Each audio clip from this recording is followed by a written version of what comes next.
Welcome to the Marsue Transport Tracks WA Bencubbin 2022, Round 2 of the Western Australian Off-Road Racing Championship.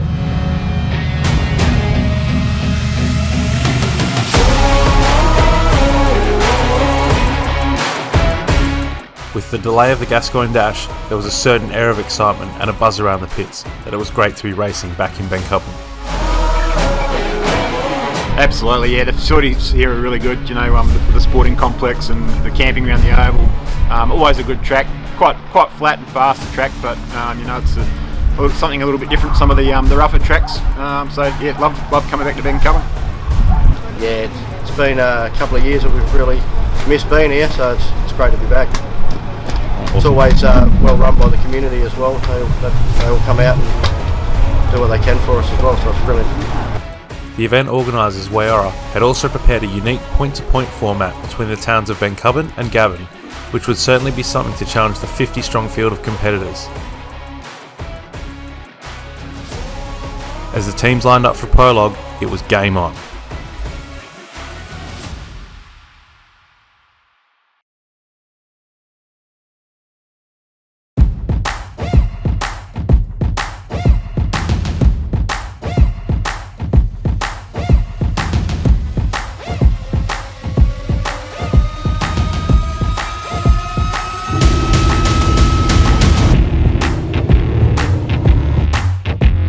Beautiful conditions met the teams for their prologue.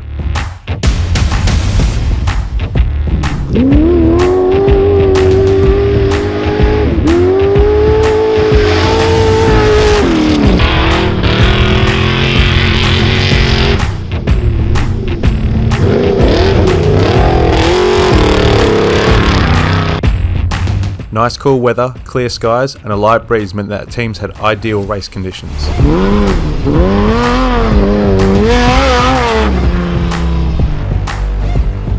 The track looked like it would be a little dusty for the main race, so the teams pushed it to the limit as demonstrated by Daniel Jones in his extreme four-wheel drive patrol.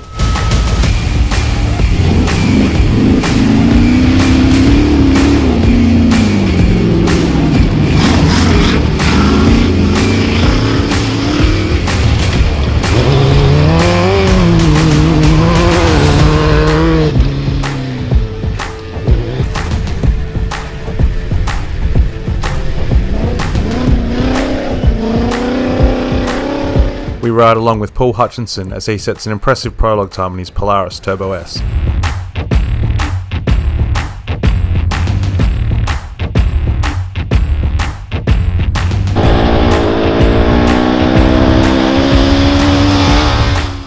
Amongst the field there were several new competitors such as Dave Bush, who was making his WAORC debut in his Can-Am X3.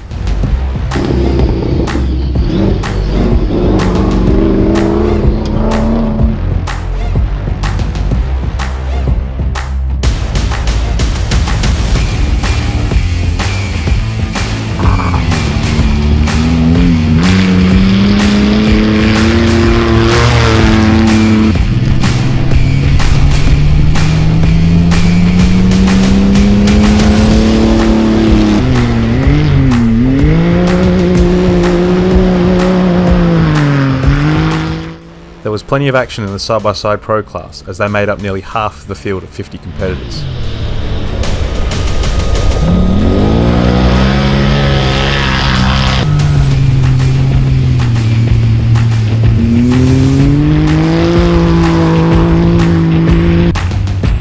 Once again, throughout this video, the awesome drone videography has been provided by Extreme Limit Films. Here we trace Chris Dawes around the dam.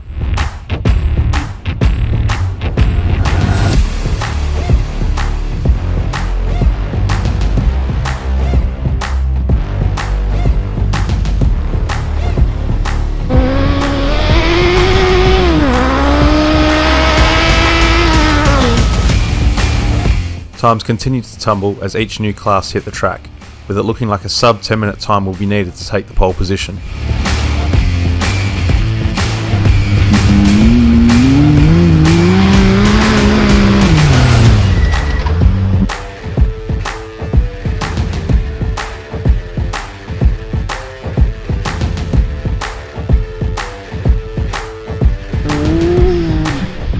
Carl Richardson was in for a tough weekend, plagued with brake dramas.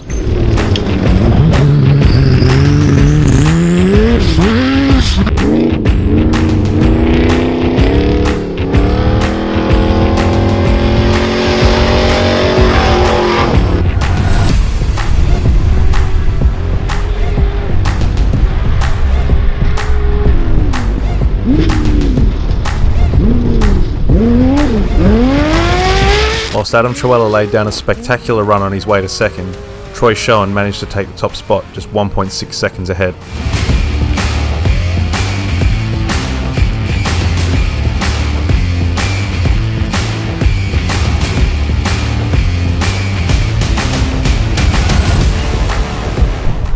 I think it'll be a little bit of advantage. I think the dust will hang around for a little bit, so we've sort of had a bit of a crack at it then.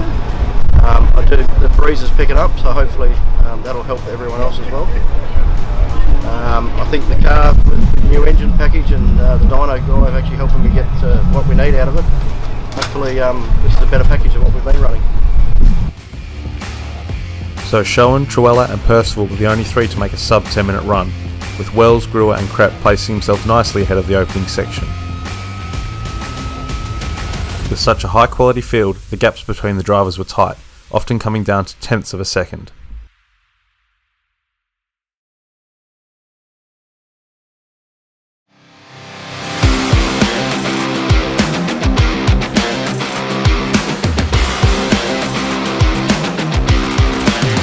Saturday afternoon was to be a 70km sprint from Bencubbin to Gavin, with an escort back down the road to Bencubbin thanks to the local police.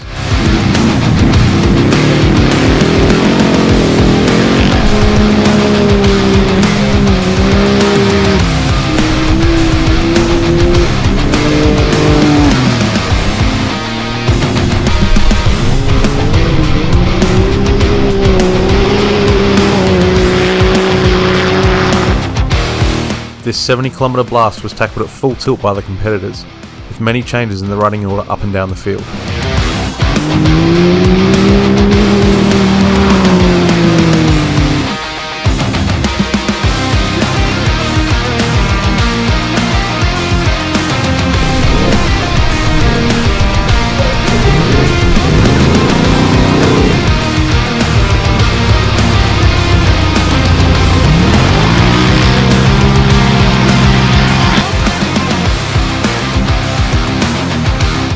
Ryan Print had failed to set a prologue time, and so he was charging hard early.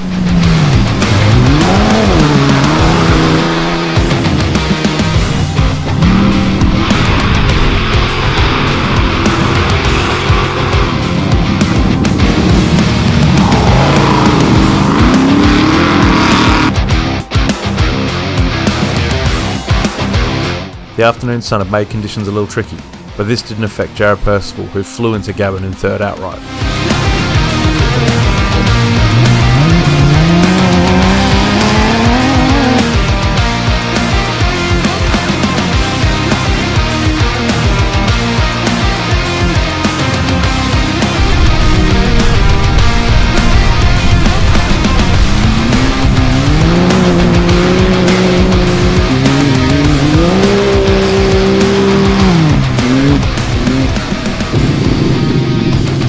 Whilst Daniel Fay was flying in the famous Yellow Patrol, it was Mark Wainwright in the sole Yamaha who was the fastest side-by-side pro, toppling the normally Can-Am and Polaris dominated class.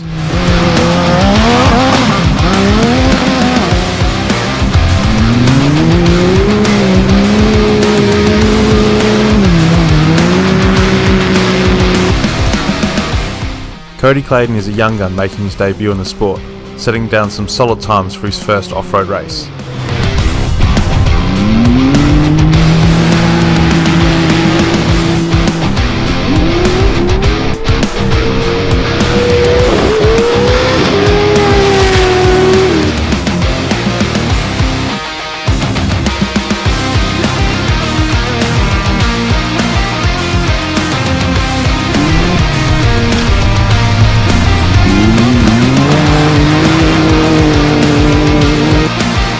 Sean Beck was piloting the junior development Kingswood, along with Ewan McCann was setting some great times.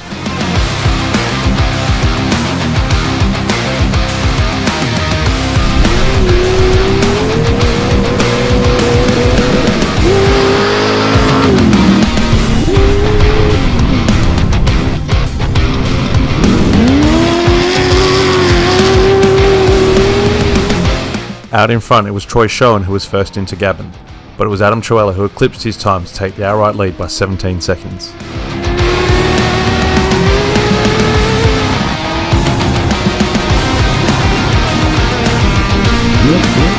We caught up with Brad Krepp, who was leading the Extreme Two-Wheel Drive class in 5th place outright.